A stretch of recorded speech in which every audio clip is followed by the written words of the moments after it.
I was born, lived a man, sad to see, and he told us of his life in the land of submarines. So, guys, welcome to Season 3, Episode 4 of Culture Copia Podcast. With me, as always, Matt, Nate, and Greg. Mm-hmm. And we are really excited to be talking about Fallout in this that. episode. We're going to be covering the video games, the series. Nate and I are big game fans. We've played it ever since it came out. Nate got to play it on PC, and I've played it on Xbox. But you guys haven't really, Matt and Greg haven't really played it, but you guys have kind of seen the series. Mm-hmm. So why don't we kick off with Matt, and let's get going on the series. Let me get your thoughts on it. What do you think about it? I really loved it. So I have, you included, I've got a few friends that, you know, were really into like the games and stuff. So there's even like some little references and things like that I kind of get that, you know, maybe... I don't think it's something that you have to have played the games to like understand the show and enjoy it. Right.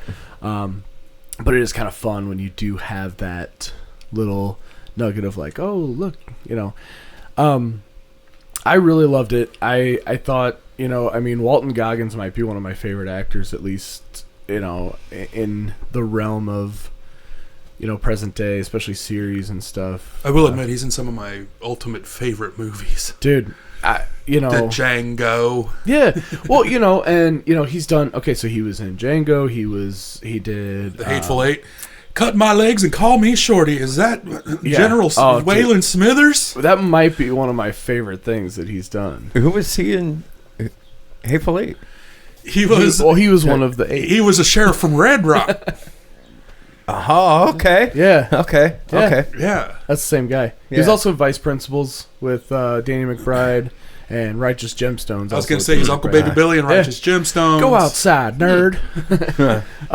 But, you know, he just kind of has that swagger about him. I think he was perfect for this role. Absolutely, he was. He's easily, you know, one of my favorites. But, yeah, I mean, you know, taking it back to the games, I never really played them. So, you know, there's not a lot of comparison there. But, having said that, I thought that the series has done well so far. I love the way it was shot. A lot of use of, like, really neat, you know, different, like, cinematography tricks and stuff. And I think that there's certain things, you know, character development-wise, there's things that you don't maybe expect. And you gave me a little interesting tidbit about this. I didn't really care. So far, I don't care for Maximus as a character. Yeah, I don't either. And I, you know, and I just, I don't know if you're supposed to like him. It's a very interesting way to write a character and character development. Nate, in the sense that he definitely presents himself as, you know, a main protagonist, somebody who's a hero and that you want to root for. And I don't want to root for him, though. No, there's nothing redeemable about him yet. No. So, Nate, what are your thoughts on Maximus as a character? Well, Maximus seems to be this kind of guy who operates in a state of everybody thinks he's one thing, but he's actually secretly another thing. It's never the truth about Maximus. He masqueraded as the Knight, even though he kind of let the Knight die there and let everyone believe that for a while. I don't really blame him, though. I would have let Michael Rappaport die, too.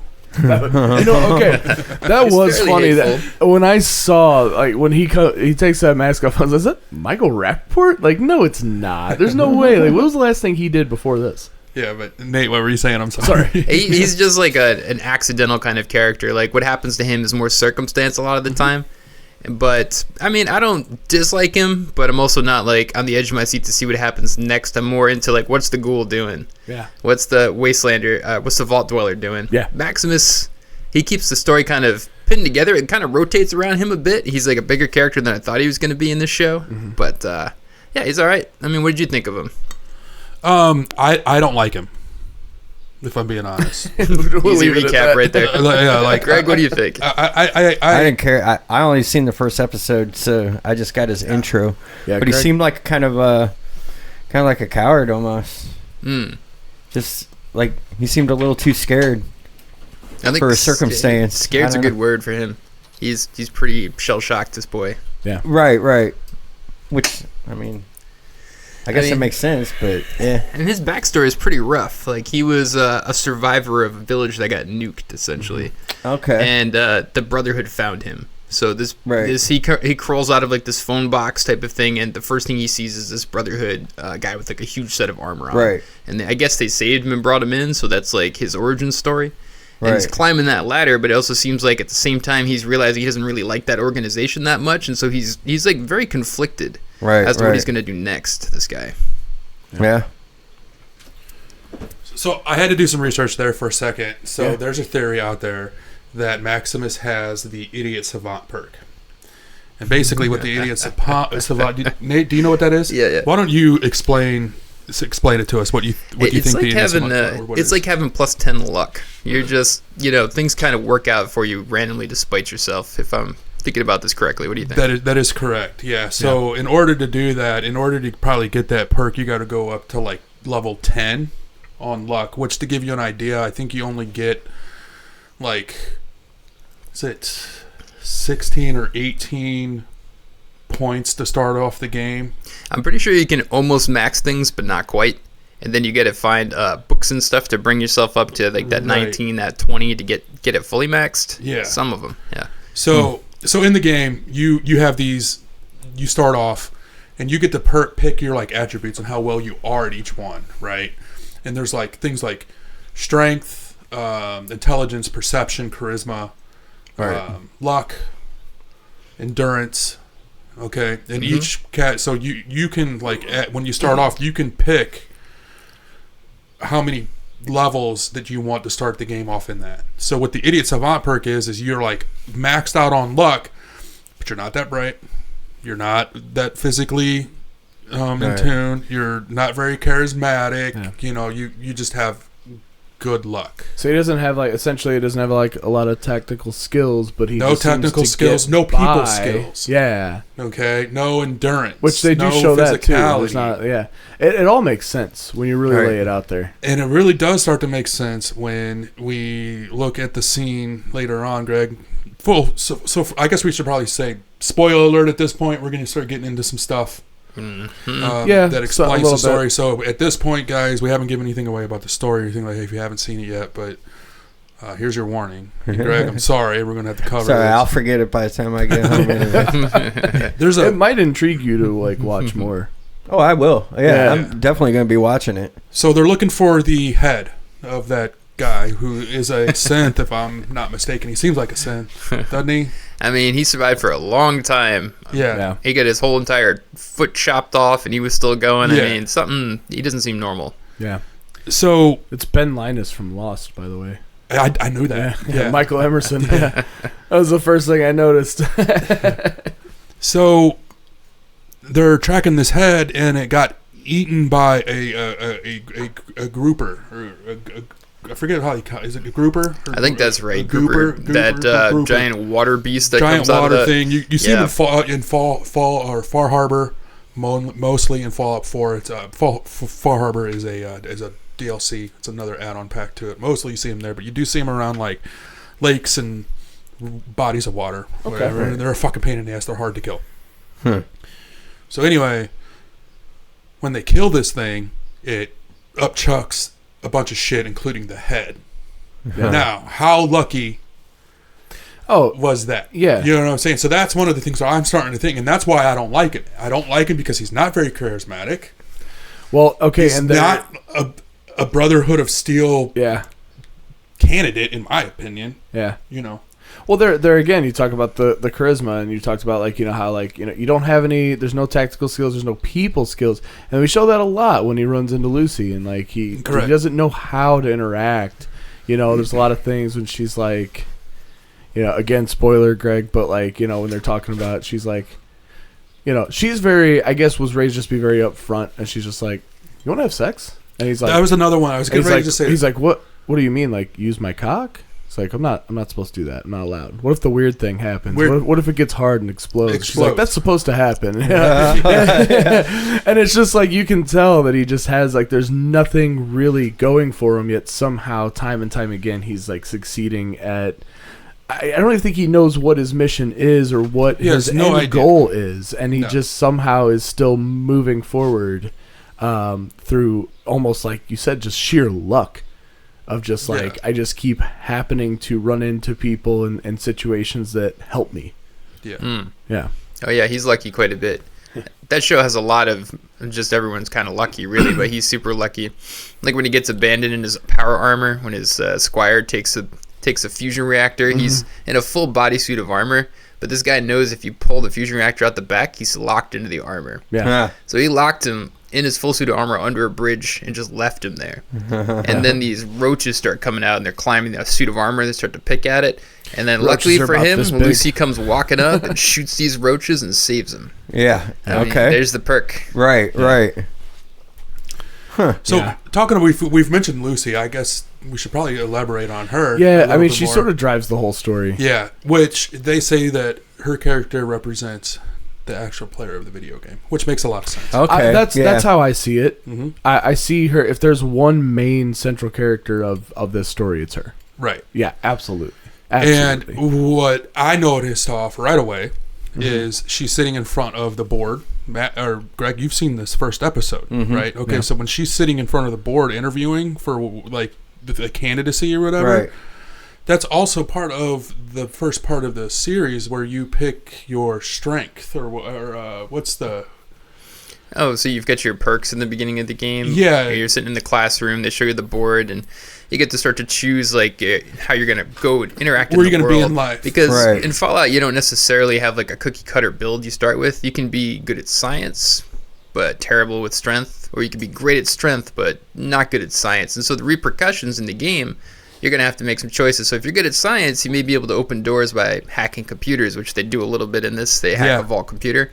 But the flip side of that is you may have no strength. You can't carry anything around. So the game makes you balance on how you're going to like approach the world. It's this survival aspect of Fallout. One of the things I like about the franchise is because of that. They let you choose a way to play the game. You can be like a total diplomat. Like Lucy reminds me of somebody who's spec'd into like diplomacy. She's really good at talking to people, but she's still kind of naive at the same time. But I think that's what it takes to be good at that sometimes.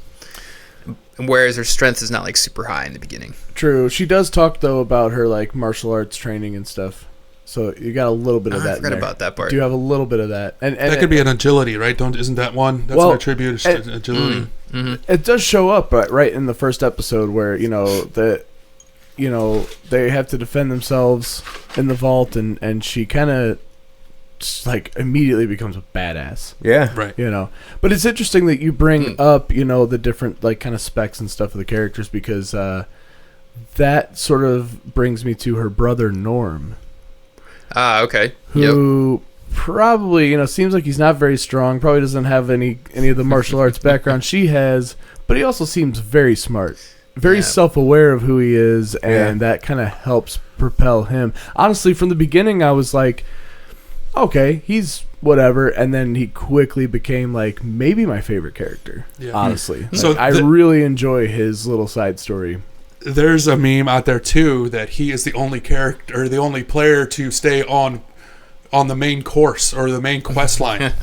Oh yeah, he never deviates from the quest. Yeah, right. And that's one of the things I like about Fallout. And I totally agree with you too when you said there's no cookie cutter way of playing it.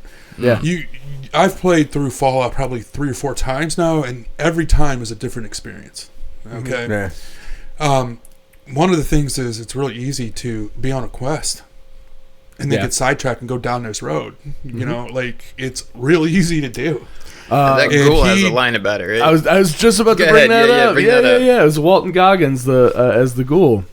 When Lucy talks about the golden rule, do unto others as you'd have done to you. And he said, the wasteland has a golden rule too. Thou shalt get distracted by bullshit every fucking time. Yes. So, another thing, we're still staying on topic with Lucy here. Yeah. The first episode, you see her, she dukes it out with old dude, right? Yeah. Fisting. Okay. Yeah. That's exactly how it is in the game. You start off with no weapons at all. They fisted? Okay. I thought it was just like missionary. No, they fisted out. Oh, okay. Hey now. Did they cut that part out? They might Is that the extended scene? Yeah, the fisting The scene? director's she had a cut. lot of practice with her It was cousin. Cowgirl too. She With was her on top. cousin. Oh, Chet seems like he got fisted a lot. Yeah, right. So then she defeats that guy, and then she gets a knife. Right. Okay, and then she Yeah. battles a little bit, and then she's got the what weapon is that? It's got like a trank dart Drake gun. dart Yeah, gun yeah. thing, yeah, and that's Non-lethal. also in the games. Yeah. I forget the exact weapon it's called, but you can syringer. That's what it was. It's a syringer gun, Okay. and you can like make like different things. You can poison people with it. You can like make them go crazy. There's different effects. Different ammo that you can make and use it. Nice. Well, we talked about that too, and it's if I'm seeing a theme here, it's that Walton Goggins definitely has the best lines in this fucking show. You so have to far. give Walton Goggins Yes, the best line. Because that's another one when she shoots him and he says, "Well, that's a one tiny drop in a big old bucket of drugs." Yeah. So it was just really cool to see her, like, as the player. She lists her attributes. She picks up her weapons, and like she's the lone survivor or the lone wanderer, right, in the game. The lone wolf. So I want to talk about that, and then we talked about Maximus. Yeah. And then Okay, we have to talk about one of my favorite like little side characters, and I think you've seen him already, maybe in the first episode, the snake oil salesman, who pops up again and again. yeah. Was that in the first? That might be the second episode. I don't know. Yeah, it might be in the second episode, But- but he gives that guy some drugs or something. Yeah, well, that's later on, but he Yeah. first pops up when Maximus has the armor. That's right, and they were going to execute him. And, well, right? the guy they're fighting, and he grabs the guy off of him, and he's like, step away and leave him alone. And he's like, the guy's like, oh, thank you, and he runs away, and the guy's like, I'm sorry, I wasn't. He's like, it's just that guy was fucking my chickens, man. And he's like, all right, well, don't do it again. So I guess It's crazy to think about the coincidence there, because if he didn't save that guy wouldn't have been around later in the show to Yeah. save the other guy who ultimately brought the head to Oh, yeah. the right. It's He ends up becoming like kind of an important part of the story, even if it's just for a moment. Absolutely. That just comes down to good writing. I think everything that we've kind of discussed so far has exhibited that it's a very well written show. It's very smart in the sense that you kind of, especially in a game where you kind of choose your own quest, you get sidetracked, all this stuff like we were talking about, and they really exhibit all of that somehow in one. What was it, 8 episodes? I believe so, yes. And it's the power of storytelling Right. that you can really experience so many things all at once. You maybe don't even realize what you're taking in, but yeah. So I don't know if you noticed it early on, but I sure as hell did. Walton Goggins, Cooper Howard, his cowboy outfit. As soon as I saw that, I was like, and there's some little pre-tell, or what is it? Like foreshadowing? Foreshadowing. Thank Yeah. you. I can't think today. That's okay. I put those words together and I used your context clues and I figured it out. A little bit of foreshadowing Hooked there. on phonics. That the Pit Boy is based off Cooper Howard. And that was a really, really Oh, yeah. cool detail. yeah, that was cool. Right at the beginning. When he's talking about, Yes. holding up his thumb. Yes. Yeah. Yeah. Okay. Yeah, you've seen but there's got to be one around here. You have one around here, There's right? let's see, there's a shot glass there. There's He a doesn't have shot. the thumbs He up doesn't have though. the thumbs up, Yeah. but that is definitely modeled after Walton Goggins' character. Yeah. Yeah. In the show, at least, where Yeah. and they do it right at the beginning when he's at that party, and they're like, "Hey, how about the iconic thumbs up?" And he's talking about like the reason they did that, Right. And you see it again later, but yeah, you're right. So, Greg, I hate to do this to you, but I've got to I've got to talk about this. One of the first things I noticed that was wrong with Lucy's vault. Nate, maybe you can guess this. Oh, Lucy's yeah. vault. Without getting into any story or anything like that, at its essence, what is wrong? And it's right on the first episode. What is wrong with Lucy's vault? What's wrong with Lucy's? Yeah, there's something you vault? can tell something's going on, and it's out of the norm. It's completely out of the norm from the game. No, Norm is her brother. I'm not sure what you're getting at with this one. I couldn't resist. There's a few things that were different. Like they had crops growing in there, Yeah. but I'm not sure what dystopian wrongness you might be talking about. Okay. Well, it's So, not really a sorry, I dystopian dropped the wrongness, ball on but that one. it's the fact that Vault 31, 32, and 33 are all connected. Oh, Okay. I see what you're getting at. That is different. Is that not something that pops up in the games? Absolutely not. It No, is 100% no. the antithesis of having a vault. Is that it's all separate? Is that each one is separate? Yes, each one is separate, and it ensures like the survivability of the vault dwellers. Yeah. They broke canon a little bit. Yeah, that was odd because right in that first episode, they're having like a meeting between the two vaults for this wedding. There's none of that in the games. No, you don't have two vaults that are connected to one another. Yeah, Okay. they don't, Okay. no marriage, and they don't recruit people from one vault to like rule. I thought that was kind of weird. That was Yeah, all it's very different. And I knew that. I was like, that's Okay. completely out of the norm from, So, from the but game. yeah, and it kind of propels the whole story in a way. So yeah, Absolutely on how it ends. yeah. And that is also Well, true. even in the beginning, the whole situation doesn't happen if there's not a meeting of the vaults. You know what I mean? Like Correct. because then they're not letting anybody in or out. Right. Yeah. So So it did, Nate, maybe you want to talk about, they kind of alluded to, well, they did allude to in the board meeting, which had a very Doctor Strange love kind of feel to it, did it not? With the circular like board meeting and then all of the heads of state per se. Oh, Yeah. totally. Yeah. solid Doctor Strangelove reference, by the way. You couldn't help but notice, but I think it was kind of on the nose, Yeah. man. Well, Anyway, Nate,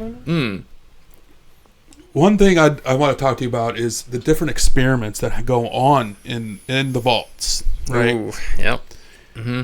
So It's pretty wet. So back to the Doctor Strangelove meeting where they laid out the plan to get all the corporate investors to jump on board with this Vault Tech technology.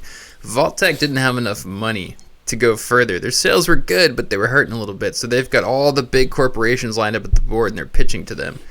And they're not biting yet. And so they come up with this idea and they say, well, how about this? We've got 100 and something vaults all around the United States. We'll break them into different groups, and each of you major businesses can run a set of vaults, however you want to run it. And so they started to come up with these ideas, and one of those ideas was, what if we did biological experiments in the vaults? We could try to make vault dwellers that are mixed and hybrid, and let's make vault dwellers that are immune to radiation and stuff like that. Yeah. And another one wanted to do an experiment where they had called the Buds of Buds. Yeah. Buds of Buds? Buds. Buds. The guy's name was Bud. And he was like, it's called Buds. Buds was like, I think, a cloning program where they had generations of like the same manager, essentially, like Betty. There's like Betty 1 through X, and there's all these pods in the background. And so whenever somebody get elected in the vaults, for some reason, like the same people would always end up winning. They'd always get elected, but it's because they wanted to put a management situation in that like extended into the future. Their plan was essentially like, well, we don't have to win a war if everybody else dies first. Yeah. We'll out-survive them. Okay. Yeah. So, yeah, each of the vaults had their own little experimentations going on. I'm still trying to figure out what exactly the experiment was at the default Vault 33. Was it the Buds thing? Yeah, Buds yes. was Buds. the experiment, Did right? you, did you finish the season? Yeah, I finished the season about You 2 were- hours ago. You were a little distracted, though, weren't you? It was it a just- binge watch of Vault 33. Is it just one season so far? It's so one far, but season, they're definitely yeah. coming out with the next one. They've already announced it. Oh, yeah. Right. That's it. I'm going to tell you right now, full disclosure, it ends on a complete cliffhanger. I actually got Amy into it, which is funny yeah. because, like, it's not always her jam. Like, she's pretty hit or miss, but I started watching it and I was like, she's going to love this. I even told her, you're going to like it. She got hooked right away, and she's about to watch the last episode, and I told her, I said, just so you know, like, you really don't get a lot of closure. Like, you're going to stay tuned for season 2, for sure. Yeah, absolutely. Mm-hmm. But how does it, I mean, you know, we've kind of talked a little bit about it, about like the similarities and maybe even some differences, but like I didn't play the games a whole lot. Yeah, I was kind of... Greg didn't, and I think this is a good time to kind of segue into asking you two, like, how does it really compare, and what would you, are there things that you want that you maybe were looking for and didn't get, or are hoping for out of the next season or whatever's to come? Because, see, to me, it kind of felt like a video game. Yeah. The way it's shot and that, like... Oh, yeah. So I was like, I'm sure that it's close to the game. So it is probably the best video game adaptation I have seen. Very good. Okay. That I've gotten to play. Now, I'm a big fan of The Last of Us. Over Resident Evil? I didn't really play Resident Evil all that much. Okay. So I've never seen when we're talking about playing the video game, I and love watching, the video game, but Played a lot of the games. there are a lot Seen a few movies. there's a lot of attention to detail with the series. It does, and I'm glad you picked up on that, Greg, because it does. It feels like it is Fallout in real life. Yeah. To me. Even more than that crappy Doom movie where they actually have a first-person point of view shot. Yeah. Do you remember that? Yes. Where that was like the first, like, oh look, it's a first-person POV shot where he's running around shooting people. It's like, this is the hokiest shit I've ever seen. Yeah. And then The Rock shows up for no reason, and then roll credits, and I was like, the fuck did I just watch? There's a scene where Lucy and Maximus are walking down a railroad track. Yeah. And the way that it looks in the environment and just the color scheme and everything about that scene was like, I could have been anywhere in the Commonwealth in that scene. Like, it was that good. Like, the vegetation and just everything about it was like, holy shit, that looks like an actual... Oh yeah, they did a great job with a lot of that stuff. Some of the feelings playing the game, they captured in the show for me too. For example, when Lucy and Max go to walk into what they find out later to be a vault, they walk into this big empty building because he's bleeding out and they need medical supplies. And she just looks at this huge dilapidated hospital, which is totally dark, and you have no idea what's in there. And she's like, I'm going to go in here. And Max is like, you don't know what's in there.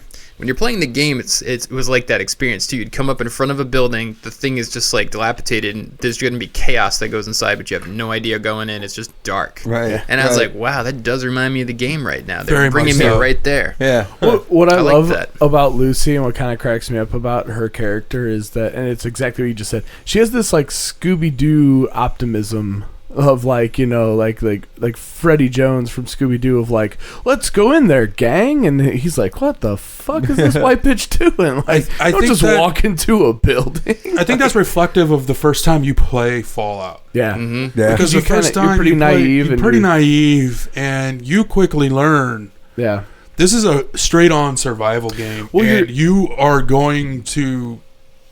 I've played this game 3 or 4 times. I just recently started after the series, and I've died like 6 or 7 times Oof. because it's just, I get into a situation, I'm over my head, and in the game, where the area that you start out is usually relatively safe. The farther south and the farther east you go, the harder the environment becomes. Well, correct me if I'm wrong, but she's raised, anyone in the vault is raised to believe we're the only survivors. Everyone on the surface is gone. Like, correct. The surface is just a wasteland of nothing. There's no people or anything up there. Which is kind of... Nate, did you play the third one? She's like a more serious Kimmy Schmidt, kind of, from the Unbreakable Kimmy Schmidt. Yeah, okay. She's like this vault syndrome, and she's been suppressed for a while, and now she's like, bam, real world. Oh, if only we could get John Hamm in... Well, we're in talks. in Fallout. We're in talks to have John Hamm on the show in a couple of weeks. Yeah, We're he working heard our with St. Louis episode. We got him, John Goodman, Cedric the Entertainer all coming on. Yeah. We better get a case of Red Hot Riplets then. Yeah.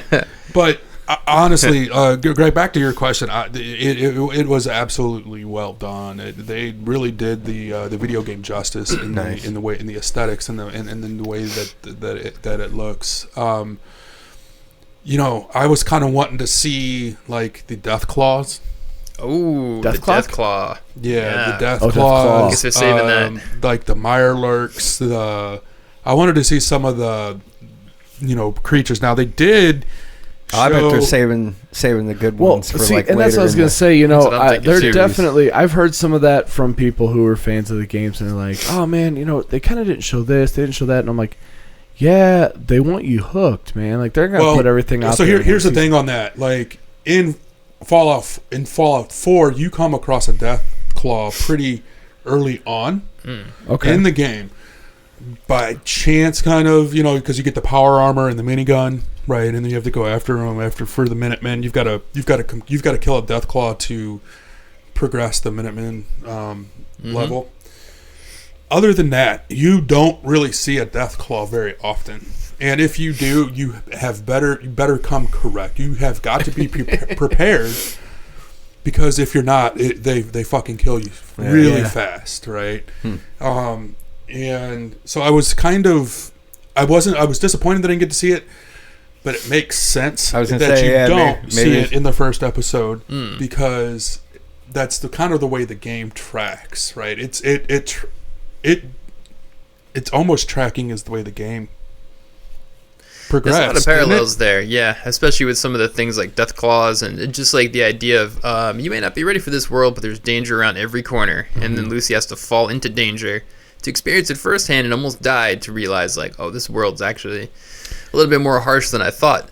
One thing I did like in the games that I didn't see in the movie is they get this concept called VATS. And so if there's a death claw running at you in the game, you can press a button to basically slow time down to like 1/10 or something, and everything starts moving super slow. And you can see the different locations on the enemy. You can target its eye, you can target its leg or its hand or its arm. So if someone pulls a gun on you in the game and you hit VATS, you can shoot the gun out of their hand, for example. Or you can shoot them right in the head before they can come after you. This show moves like super fast. All the gunfights super fast. Yeah. So if they were to just one gunfight, like maybe slow it down like Matrix style, that might be a nice hat tip towards that in the game. But the one thing they did do, though, is the ghoul, there's a scene where he's fighting people that are in power armor, and he has a really good monologue. I can't do it as well as this guy, but he's basically like, you feel tough with wearing that armor, don't you? Yeah, I felt tough wearing it too. Yeah. But there's one thing you gotta watch out for. There's a crack under the central chest plate. You think they fixed that yet? Yeah.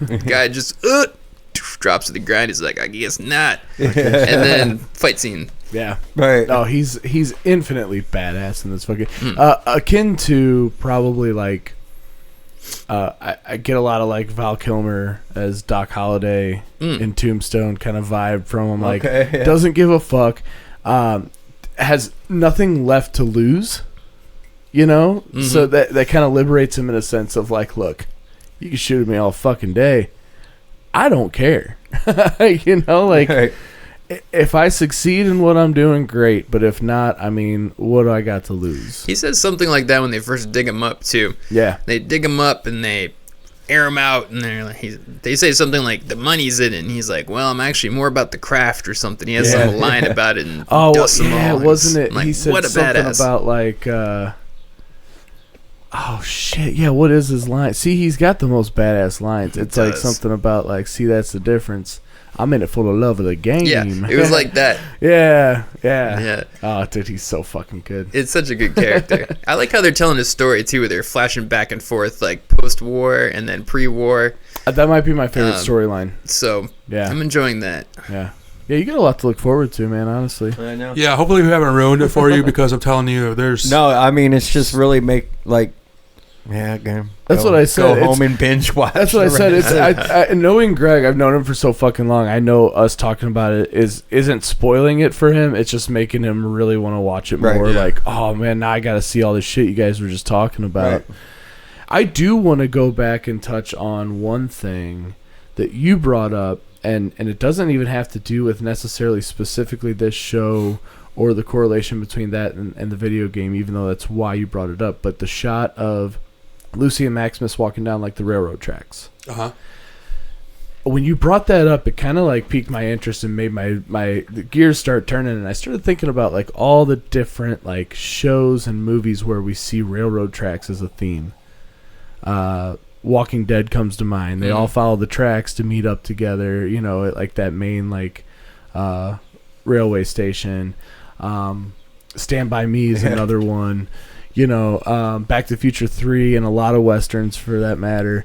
What is it about that? And when I think about westerns, maybe. Well, I'll ask you guys. Like, what is? Do you think there's a symbolism to that? Like, what? I think it is. I think it's the symbolism of, especially in this instance, two characters are on the same path in life at this point in time, and in this particular instance, it's these two characters that are getting to know each other, and grow with each other because they have the same goal in mind, and they're as of that time, their story is on the same path or on the same track. Akin to Stand By Me. Also Stand By Me.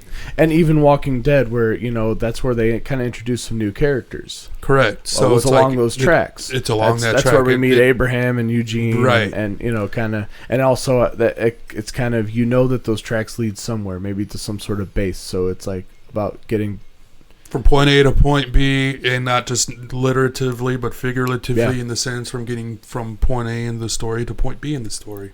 Or also, I think too. Like the saying, "Wrong side of the tracks," and that like railroad tracks are pretty relevant in our society, or just the way we talk, I guess. Are we going to get into a conversation about zoning districts? This is exciting. Yeah. My nipples are pointy. No, but it's like you come across railroad tracks, like you can go left or you can go right. Yeah, it's like to me, it's like a decision. Ooh, like a symbolic. That's an interesting way of looking at it. A symbolic crossroads. Are you going to cross the tracks? Are you going to follow them? And if you follow them, are you going to go left? Which way? Are you going to go right? Which way? Are you heading toward a destination? As in, like, are you looking for a base, or are you heading out into the wild? You don't know where these tracks are going to take you. Right. Nate, what do you think? Okay. Well, I think this is all good commentary. What can I say? It hasn't been said. For me, tracks also imply a little bit of danger. I don't know what it was like for you guys growing up, but when we were in grade school, there was like people would come in and scare us about train tracks. Yeah. And they give a whole presentation about don't stand on the tracks like little Timmy because you'll get hit so hard your shoes will be on the track and your corpse will go flying. Like they really told us to stay off the fucking track. So when I see people in Fallout walking on train tracks, there's always that thought in the back of my mind of like there's danger going on too. There's no train coming. Yeah. This thing's been gone for 200 years, but railroads in my mind have that associated danger to them as well. But yeah, the idea of like symbolically treading the same path together I think is pretty solid. And just the idea that tracks go somewhere. They were down there to go to someplace important. It's kind of like following a water line. Or, you'll usually find something. Right. And tune in for our next episode about Shining Time Station and Thomas the Tank Engine. Right? What a lead in. Yeah. For me, it's when I'm playing the game, using the railroad tracks is one of the best ways to get like further south because it is not as dangerous in the game. You can, I don't know about, a little tip here if you are playing the game, Nate, I use the VAT system as like a radar. Oh yeah, to try to pick stuff up on the horizon. Yeah, on the horizon. So whenever I come up a crest of a hill, I hit it. And if there's nothing there, it doesn't do anything. But if there is something, no matter how far off it is, it'll pick up in your VATs and you'll know, okay, I've got something out there. And you can keep hitting it and keep pinging it like radar.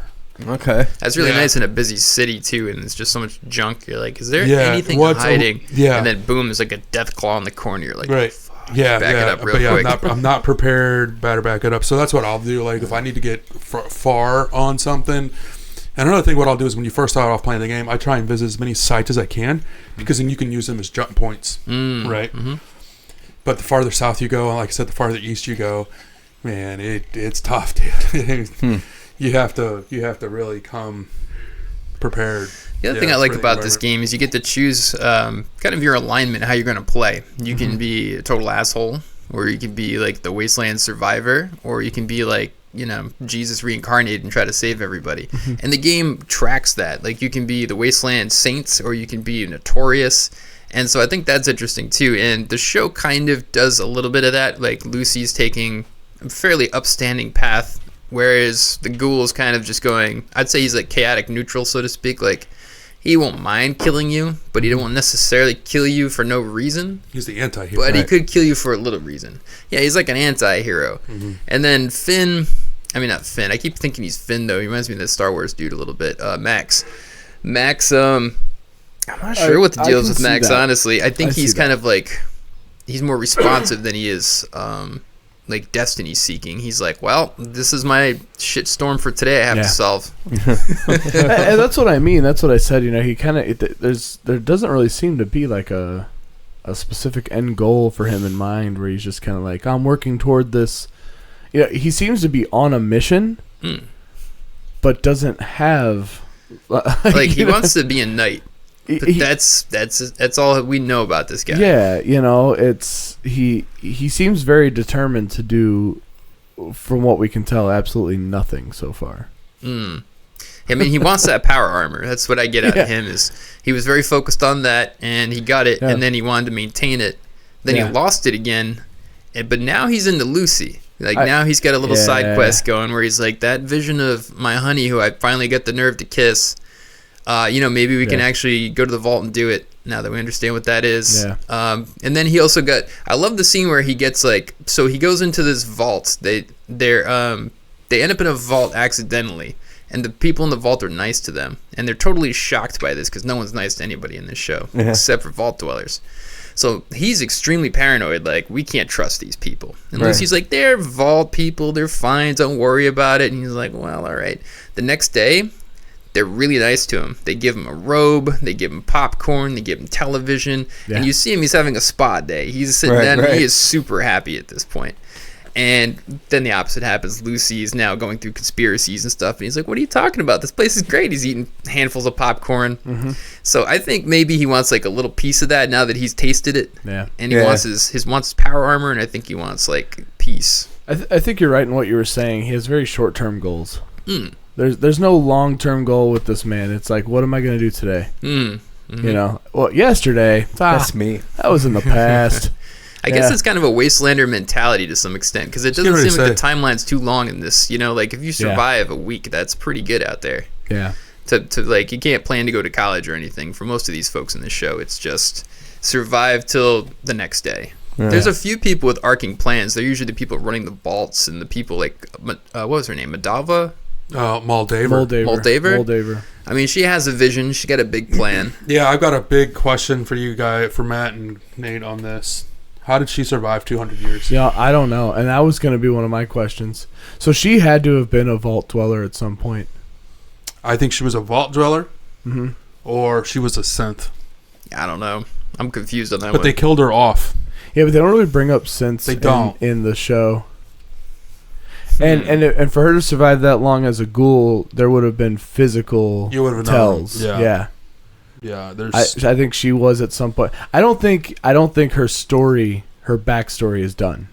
I don't think it is either. I think we're still going to see her pop up in flashbacks.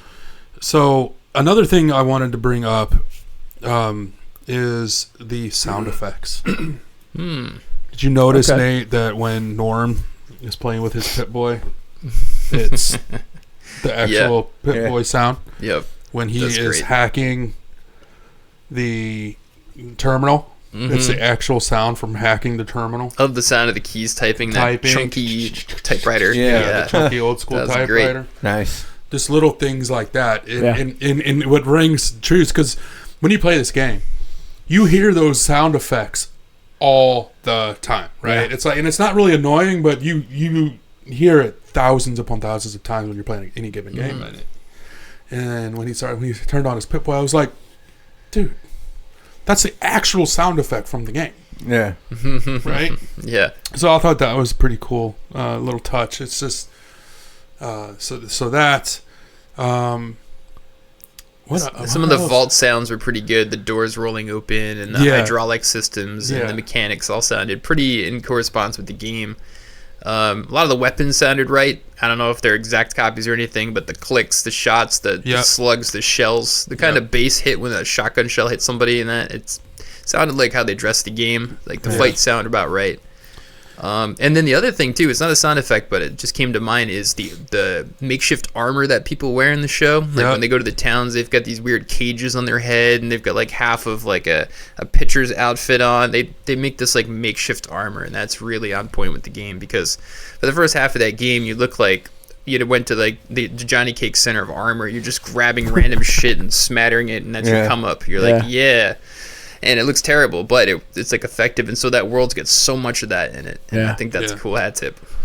So getting back to the vaults and the experiments, to give you an idea, like each vault that you go into, and I forget how many are in Fallout 4, but to your Nate, you made a point earlier, there's probably like 120, 130 vaults across the United States, right?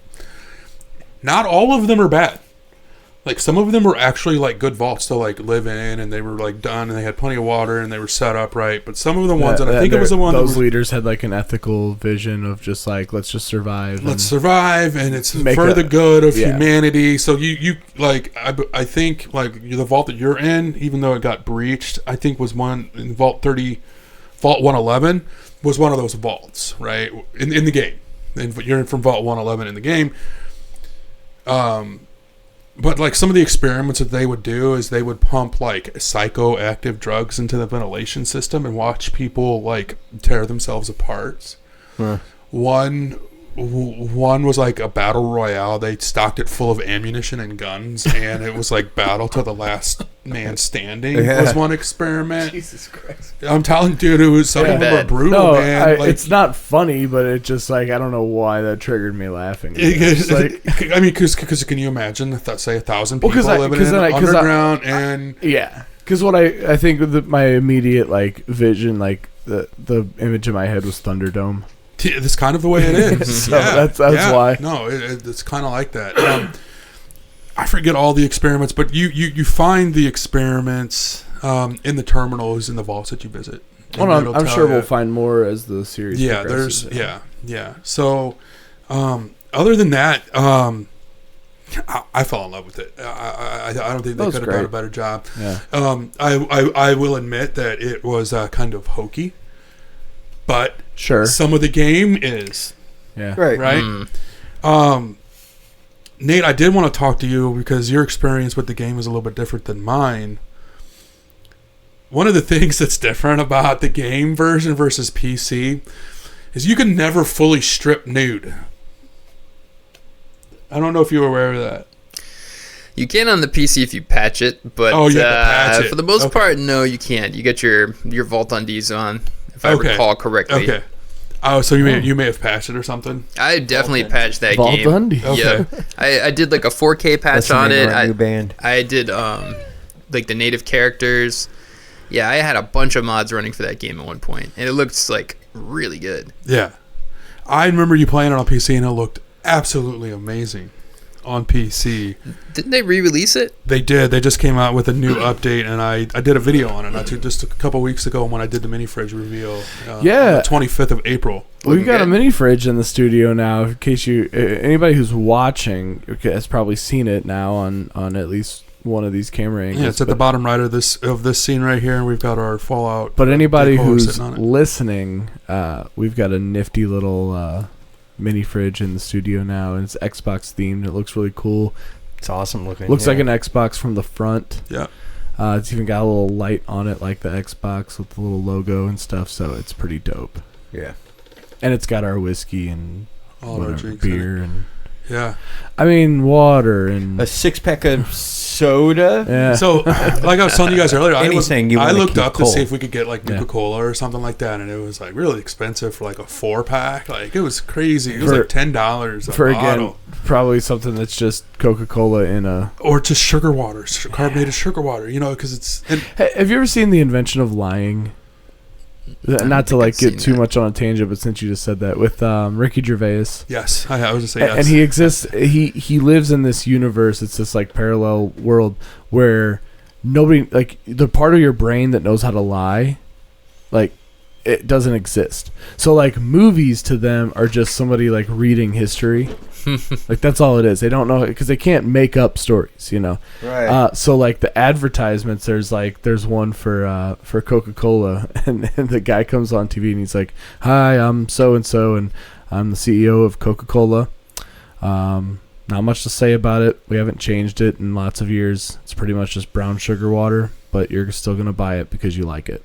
Yeah. You know. Right. And like the ad for for Pepsi was like Pepsi Cola for when they don't have Coke. You know, it was like they don't know how to like lie, so it's kind of funny. Right.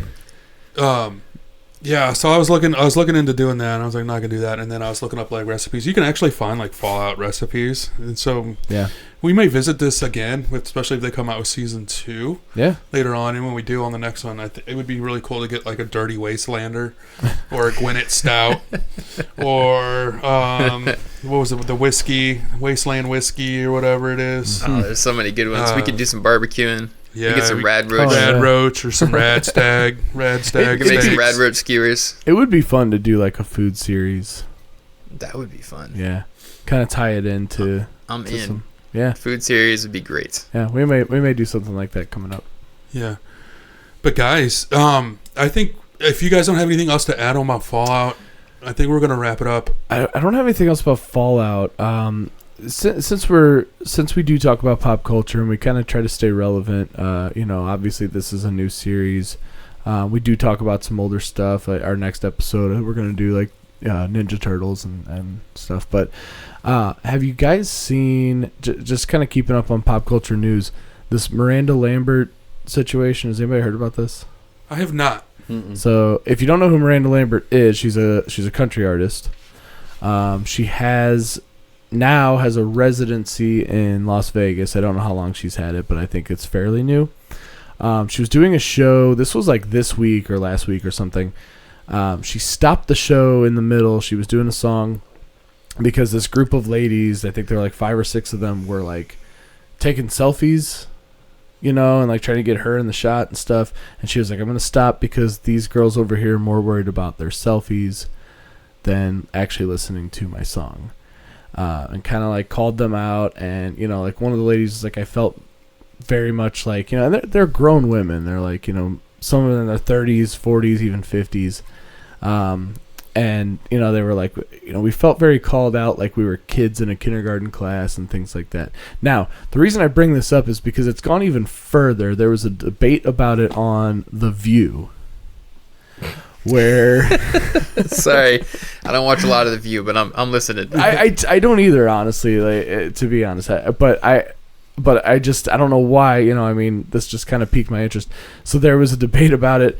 One of the hosts on The View was talking about, like, she was like, if I pay however much money for, because they're like astronomical tickets. Like when you go to Vegas and there's a residency there, you're going to pay a lot. Mm-hmm. She's like, if I paid that much money, I'm going to do whatever I want, take as many selfies as I want. Mm-hmm. Whoopi Goldberg, on the other hand, disagreed with this and was saying, no, you should sit and pay respect for, the artist and what they're doing.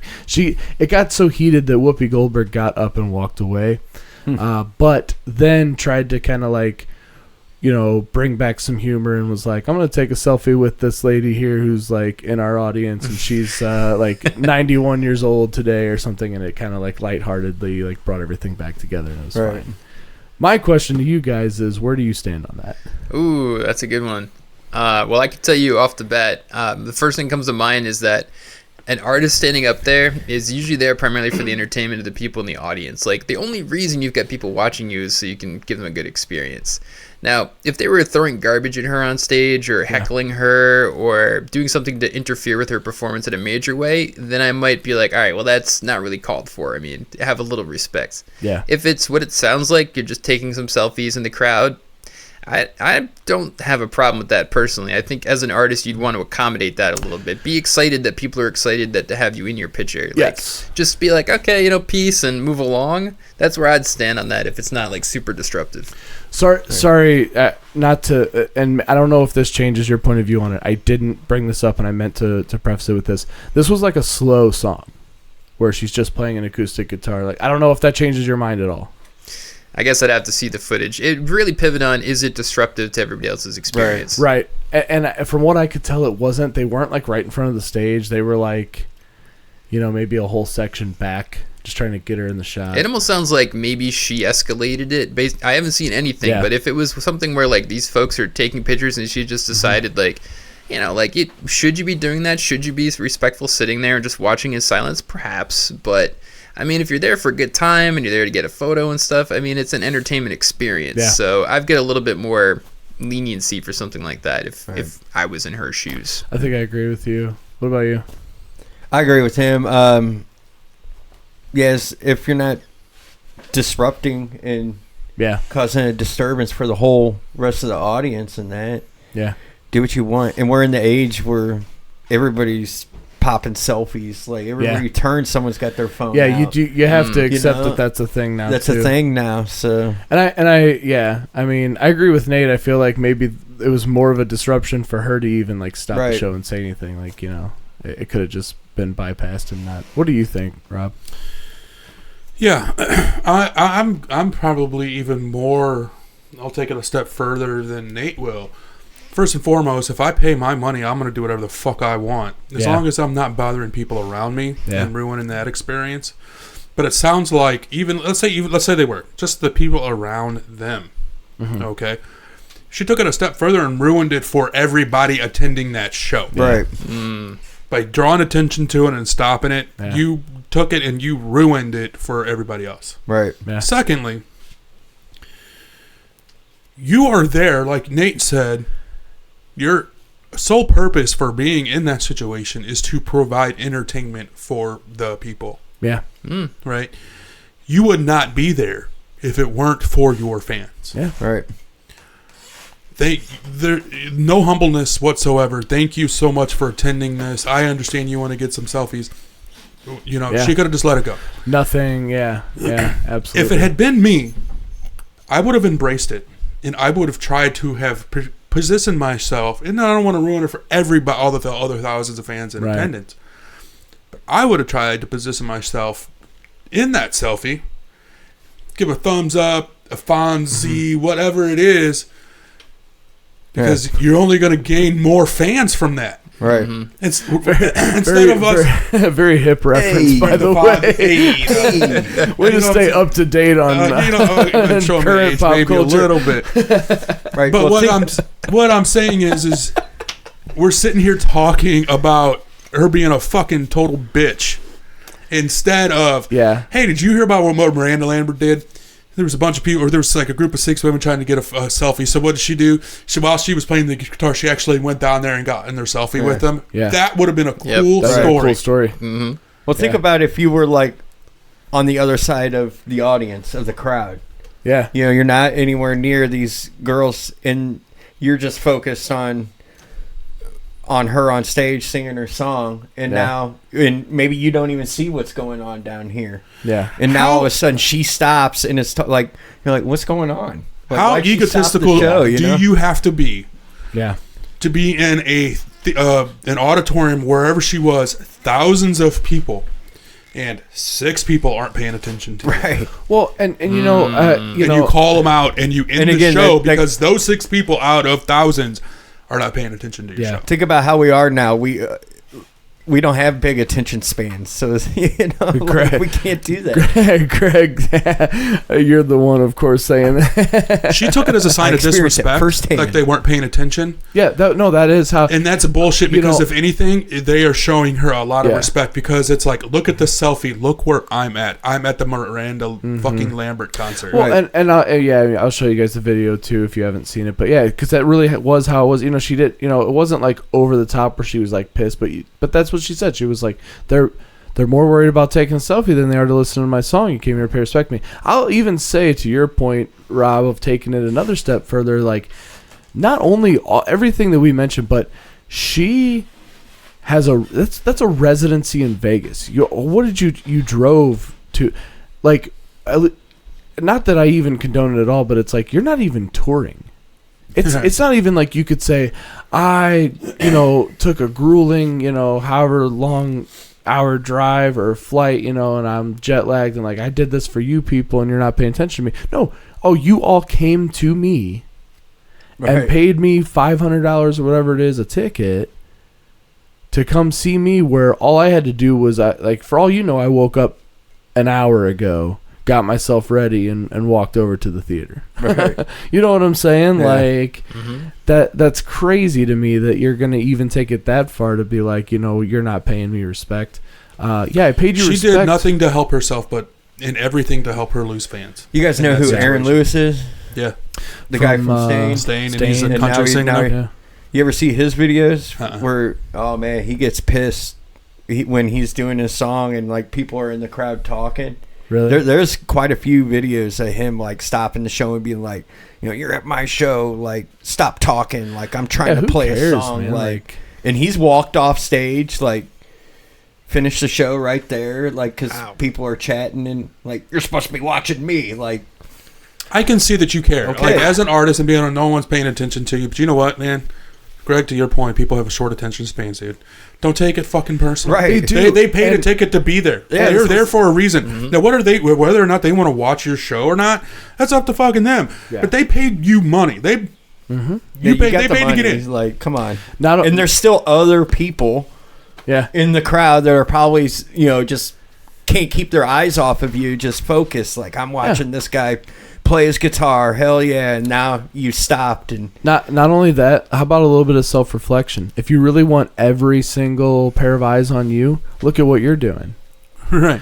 I mean, a lot of the concerts that I've been to, and probably because it's the music I've grown up on, has been like 70s and 80s, like, you know, classic rock, you know, like rock bands, like, you know, hair metal bands and stuff. I've seen Kiss, Aerosmith, you know what I mean? Like all that kind of Van Halen, like I've seen all those guys.